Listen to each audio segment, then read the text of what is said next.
Welcome back to a brand new video on the channel, guys. So what I have for you guys today is going to be another episode of the Championship Roundup. So this video today, guys, will be actually split into two parts. So the first half of the video, we're going to be going ahead and rounding up all of this weekend's action that did take place in both the Championship and the FA Cup as well. It was a pretty good weekend actually for Championship action. We had a lot of drama go down this weekend, and I'm interested to get your guys' opinions on all of it. Then in the second half of the video, we're going to be going ahead and predicting all the fixtures that are taking place in the Championship on both Tuesday and Wednesday. And as well as that, I'd also be interested to hear from you guys as to what did you think was the result of the weekend and what did you think was the goal of the weekend as well. I'll be revealing what I thought they were at the end of the video, but I'm interested to get your guys' opinion. And if you do go on to enjoy the video, make sure you leave a like. As well as that, make sure you do subscribe for some regular Championship content. So just before we do go ahead and hop into any of our fixtures, guys, I will quickly include your comments on screen now. So if any of you guys did successfully manage to get any of your score predictions correct, I will include your comment on screen now. And fair play to everyone who did get one correct this weekend. There were quite a few topsy-turvy fixtures which were pretty hard to predict. I think this week I managed to get one of my score predictions correct. That was the Chelsea against Hull game, which did finish 4-0 in the end. So enough of that, guys. Let's hop into some of these fixtures. So we'll quickly start out by going over all of the FA Cup matches, which did include a Championship team, and the first of which being Leicester City, who went ahead and beat Sheffield United by 1-0. Now, you can really see from Sheffield United's point of view that their main focus will be on the league this season, and that was seen really by the lineup that Chris Wilder went with for this game. I believe he made 6 or so changes for this game, and Leicester City themselves, they went ahead and fielded a really strong team, but in fairness to Sheffield United, they did manage to frustrate the home side for over an hour before Leicester eventually went ahead and took the lead. It was some nice link-up play between Mahrez and Jamie Vardy, but overall Sheffield United, they had a couple of chances going forward, but I was more impressed really with how stable they were defensively, and when they did go 1-0 behind, you couldn't really see them getting back into it. They had a couple of options to bring on from the bench, but overall I don't think they can have too many complaints about this one. That next game saw Chelsea go ahead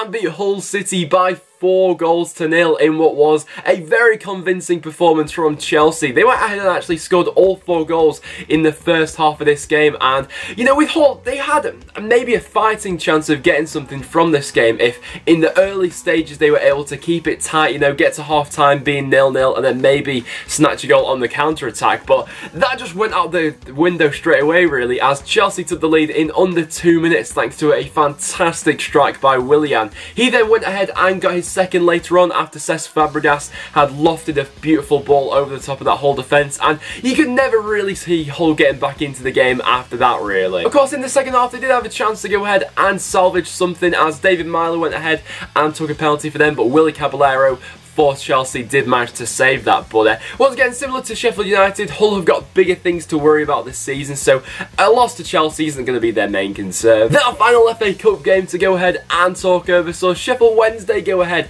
and earn a replay against Swansea City, as this one did finish as a 0-0 draw, and Sheffield Wednesday, they just seem to have something with good keepers this season. This time it was Cameron Dawson in net for them, and he had a terrific game in this one. One of the saves he made in this game from, I think it was Van der Horn's header, was absolutely unbelievable. It was a fantastic reflex save from him, and he was one of the main reasons why Sheffield Wednesday went ahead and earned a replay from this game. I mean, to be in fairness to the home side, they did have a couple of chances in this one. New Hugh had a few chances. When Lucas João came on, he had a chance towards the end of the game as well. You could see an argument to be made that Swansea could have also had a penalty in this game, but on reflection, I'd say a draw was about right for this one. But now, guys, we will move on into talking over the Championship games which did take place this weekend. The first of which saw Millwall go ahead and grab a 1-0 away victory at Birmingham. And I mean, we just got to start out with how Birmingham played in this one.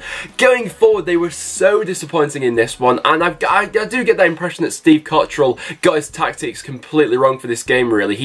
This Birmingham side couldn't open up Millwall at all, and for the majority of it, they looked really comfortable, you know. Birmingham finished this game with only 1 shot on target, and considering they're the home side, they of course came off that that Derby Day defeat last time out. This was a big chance for Birmingham to go ahead and get back to winning ways, as they're not too far away once again from the relegation zone. In fairness to Millwall, if anyone was going to go ahead and win this game, it was always going to be them. It was Onyedinma who came on off the bench to win it for them in the end. David Stockdale made a couple of decent saves for Birmingham to keep Millwall at bay before he did come on board there.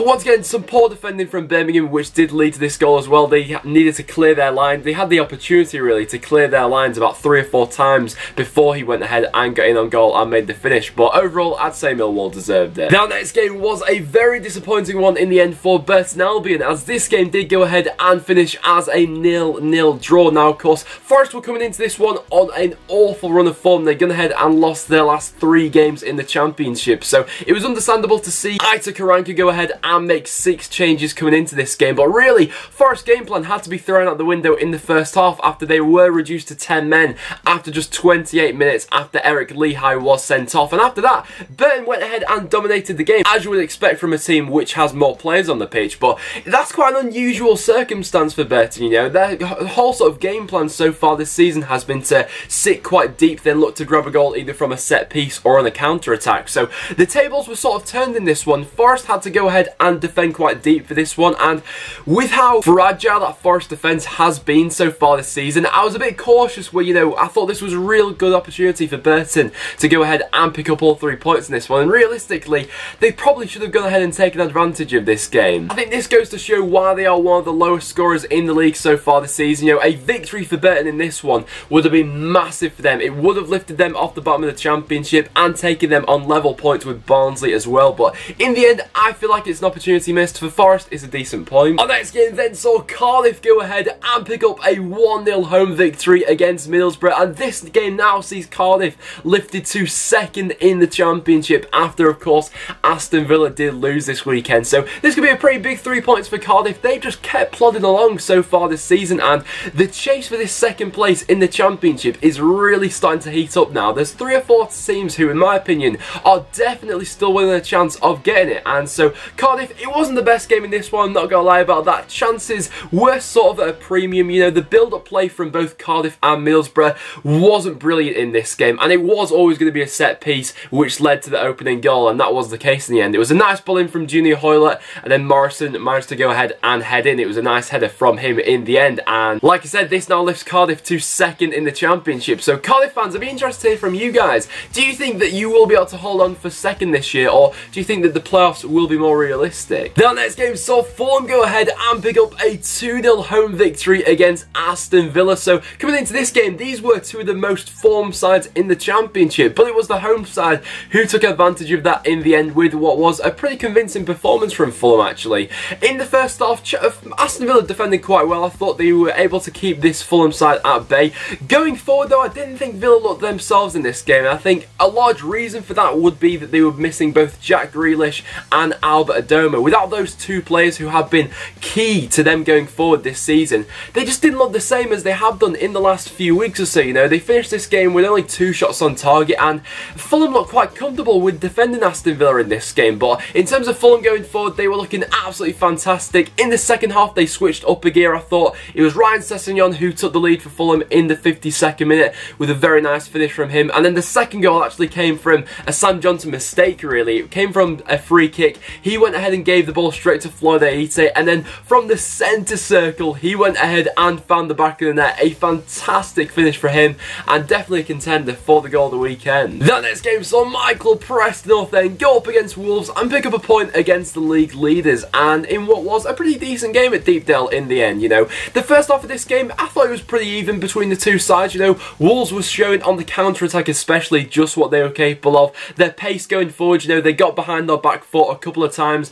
They just couldn't quite finish those chances, and Preston similarly, you know, going forward, I thought we really were looking a threat in that first half. Alan Brown in this game for Preston was absolutely superb. He covered absolutely every blade of grass and deservedly went ahead and took the lead for Preston in this one. And so really the game-changing moment did come when John Welsh was sent off for Preston. The dynamic of the game, it did switch after that. You know, Wolves already showed before that they were capable of coming forward, but it changed Preston's game plan dramatically dramatically. You know, we had to shrink back and really just defend what we had, and it was only 2 minutes after Welsh was sent off that Helder Costa went ahead and equalised for Wolves. Even so, you could see a red card was going to come in this game. You know, Preston picked up a lot of bookings, but after that, Wolves then had the chances to go ahead and win the game, but Declan Rudd especially stood strong for Preston, and overall I thought we defended very well considering we were down to 10 men in the end, and so a decent point for Preston in this one. And in our next game, once again, a red card did turn out to be one of the big moments from this game as well. We saw QPR go ahead and pick up a 2-0 home victory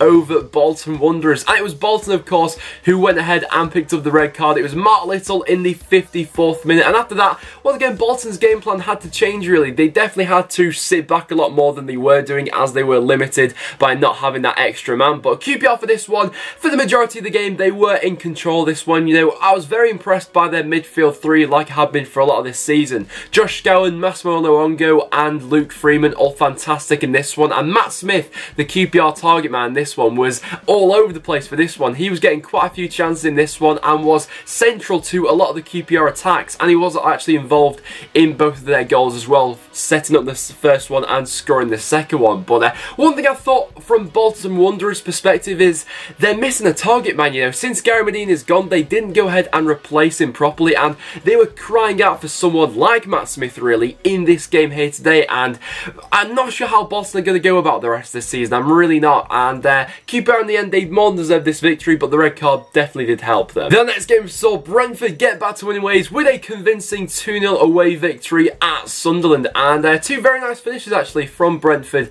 in this one after what was a very good first half performance from them. Sunderland, it's just the same mistakes really. As good as the goals were from Brentford's point of view, both of them were preventable from Sunderland's defending, and it's just more of the same from Sunderland. You know, we saw that fantastic comeback they had last week, but the same character just wasn't on show for this one.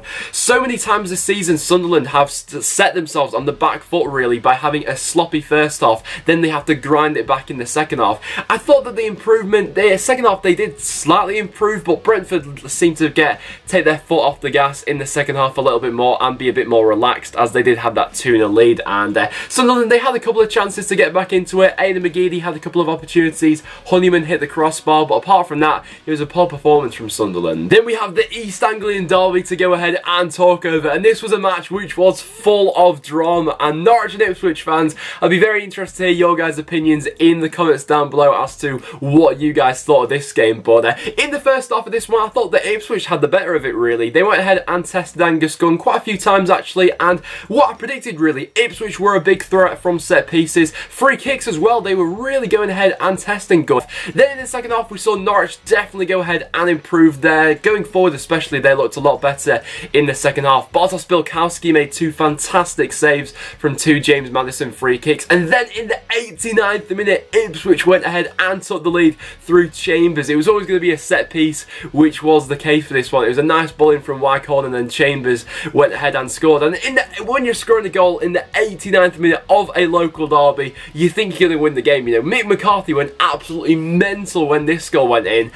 And then in the 95th minute, Norwich went ahead and got back into it with a Tim Close header after what was, I think it was Grant Hanley who went ahead and assisted this one. And full of drama at the end for Norwich. Norwich, I'm sure, will definitely take a point after conceding so late on. And Ipswich, I'm sure their fans will be pretty deflated. Then our last game to go ahead and talk over saw Leeds United come back against Bristol City to draw 2-2 in the end. And once again, we saw Bristol City bottle yet another lead. Of course, last week they were 3-0 up against Sunderland. That game managed to finish 3-3. This time they were 2-0 up against Leeds after just 16 minutes, but Leeds managed to pull it back in this one. And I mean, this really was a game of two halves. In the first half, Bristol City looked fairly comfortable really. The Leeds defending for the opening two goals of Bristol City was absolutely shambolic, especially the first one. You know, obviously the Leeds keeper made a mistake there. Jeju managed to pounce on that, and the second one as well, Bobby Reid managing to pounce on a bit of poor defending from Leeds once again.